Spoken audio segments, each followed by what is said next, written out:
Sa radyo? Hindi. Nakikinig ka ba sa radyo? Hindi. Nakikinig ka ba sa radyo? Hindi. Ano po yung pinakikinggan ninyo? Energy FM. Energy FM? Energy FM. Istasyon sa radyo yun ah. Huwag mong sabihing radyo! Sabihin mo, energy! Energy! Energy! 106.7 Energy FM. Kung gusto mo ng legit na chika, eto na yun! Chika! Walang filter, walang edit. Chika! Hindi ito fake, hindi ito late. Chika ni Sisa! Lahat ng ganap sa showbiz pag-uusapan natin dito. May nag-break, may nagkabalikan. Tara at pag-usapan. Kung ano man ang chika, alam na ni Sisa. Ito ang Chika ni Sisa. Chika! Ni Sisa! We are number 106.7 Energy FM. Panggawag mong sabihin radyo, sabihin mo energy. Sa magandang hapon pa rin po Metro and Mega Manila, sa mga nakatutok via our digital platforms on Facebook, TikTok, and of course sa ating YT channel on Energy FM 1067, sa mga panig ng Pilipinas at ng mundo. Hello Philippines and hello world! Na nakakaloka to today's level, pero babatiin ko na muna bago ko ituloy ang ating second gap para sa Chika ni Sisa. Woo, woo, woo, woo, woo! Hello para sa mga taga Pasig Mega Market. Hello po sa inyong lahat dyan. At syempre sa mga taga Perpetual Health Medical Center dyan sa Melas Piñas. Isang magandang hapon kay Marvin Felier. Hello po sa iyo. Nagpa-pop up ka sa aking taray. Nagpa-pop up ganyan sa aking screen. Hello sa iyo. Magandang hapon. At syempre sa ating mga in-drive drivers na pumapasada ngayon kahit maulan na, 'di ba? Go lang, laban lang ng laban. At syempre sa ating mga Grab drivers, isang magandang hapon po sa inyong lahat. Batiin na rin natin of course ang mga taga Morning Breeze Caloocan, kahit pa maulan na, morning pa din sa kanila, 'di ba? Na nakakaloka. Pero eto na ang ating pangalawang Chika! Nakakaloka! May hindi na pinag-uusapan ngayon dahil nga nagsisimula na ang taping ng Incognito 2, kung saan nga naman kasabay din ang nakasubaybay ang napakagandang Diyosa ng MX3 na si diba, Ryan May Inventor kasama si Christian at si Fritz. Nakakaloka itis. Ang napakagandang dilag mula sa MX3, diba? Mag-iingat kayo, maulan. Ayan, magkita-kita tayo para sa Huli Ka Pangga this coming Thursday dyan sa may General Romulo, dyan sa may Araneta Center, Cubao. Diba? Para sa ating Huli Ka Pangga, at din sa atin ang MX3. Dito ako, believe, diba? Kaya dyan sa mga taga Cubao, diba? Malapit-lapit lang yan. If I'm not mistaken, nasa ilalim lang yan ng LRT along Aurora Boulevard na Mercury Drugstore. Kaya dyan tayo magkita-kita para makakuha kayo ng libreng MX3 products. Bet nyo yun. Pero eto na, mabebetan kayo ng buong sambayanang Pilipino. Diba? Na sinasabi daw na ang kapalit nga daw ni Baron Geisler para sa Incognito 2 ay si Carlo Aquino. What? Ang taas bakla. Nabungol lahat ng mga nakikinig. Yan ang sinasabi nga daw na si Carlo Aquino nga daw ang pumalit nga ba sa karakter or bilang isa sa mga cast ng bagong Incognito 2. Kasi nga kung ating matatandaan, hindi ba na sinasabi nga doon sa Incognito 1 na syugbak na ang karakter ni Baron Geisler. Pero hindi naman talaga totally pinakita na talagang totally na deads na o kaya alam mo yun, Gone with the Wind.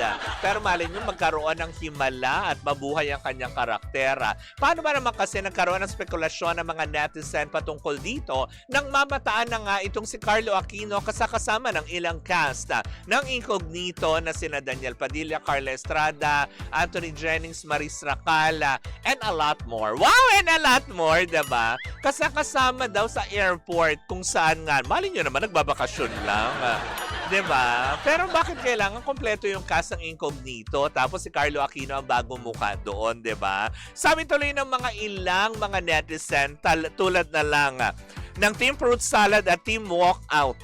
Diba? Sinasabi naman nila, ay para bang teka sandali, papalitan nga ba o dadagdagan? Kasi nga hanggang ngayon wala pang final list. Although sinasabi nga nagsisimula na sila mag-taping, diba? Nagsisimula na mag-shoot ang Incognito 2. Pero wala pang final list kung sino nga ba yung mga cast na talagang, eto na, final na, diba? Eto na yun.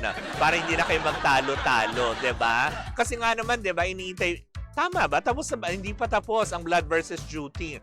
'Di ba? Na para bang iniintay siguro matapos kasi hanggang ngayon wala pa rin naman daw. Ewan ko kung wala pa ring offer si Richard Gutierrez, Carla Estrada at Kayla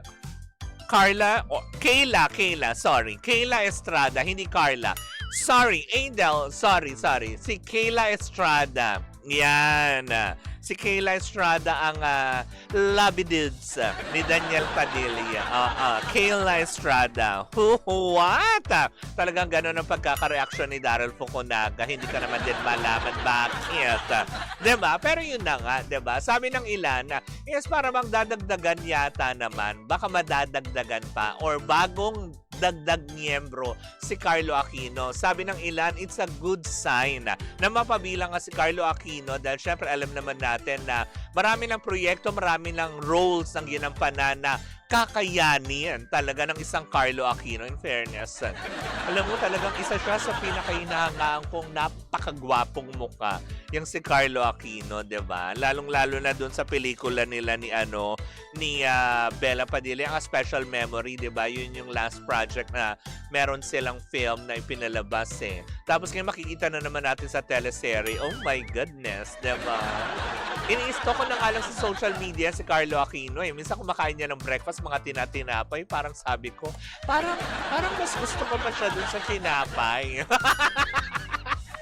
Parang bakit ganun? Kumakain lang naman ng tinapay, nagpo-post, ganyan, ng breakfast yung tao. Pero ba't parang iba yung nagiging tingin ko, diba? Nakakaloka yun! Mali eh. Grabe yung what mo, diba? Sabi ni Jeff Tads Oliveros, di ba dapat kapitana, Incognitri na yan. Kasi nakaraan incognito. Ha ha ha. Tama. Yung humor mo, Jeff Tads, nowadays, nagugustuhan ko yun. Incognitri, pataas, gano'n. Tama ba yun? Sabay-sabay silang Incognitri, pataas! Lang, charot lang. Pero yun na nga, diba? Magiging happy naman ako if ever naman din, kahit papaano, diba? Kung totoo nga na mapapabilang si Carlo Aquino dito sa Incognito 2, then why not, diba? Ang tabayanan natin, malay ba naman natin, muli nating masilayan yung mga paborito nating karakter at sinubaybayan natin nung Incognito 1. Diba? Kaya antay-antay lang natin, kumalma kayo, diba? Hindi porke nakita sa airport, diba? May mga ganyan. Diba? Imagine nyo naman, nag-bonding lang sila. O kaya tinuruan ni Maris Racal na tumakbo sa beach na, alam mo yun, naka-trunks. Kasi diba, lumakad doon na, diba tumakbo si Maris Racal doon dito na naka-pantit bra. Siya lang kauna-unahan doon sa Incognito 1. Ay, mali mo naman. May ganon. Diba?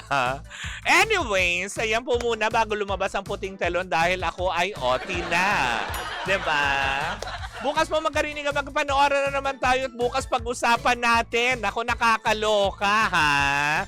Diba? Pati ba naman yung hindi paglusong ni Catherine Bernardo sa baha issue sa inyo?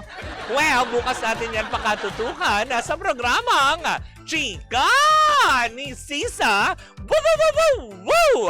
At susunod na po si Baby Toby para sa programang FRC. Tuloy-tuloy pa rin po ang ating tugtugan. Dito po lamang yan sa number 106.7 Energy FM. Pangga, wag mong sabihin radyo, sabihin mo, Energy!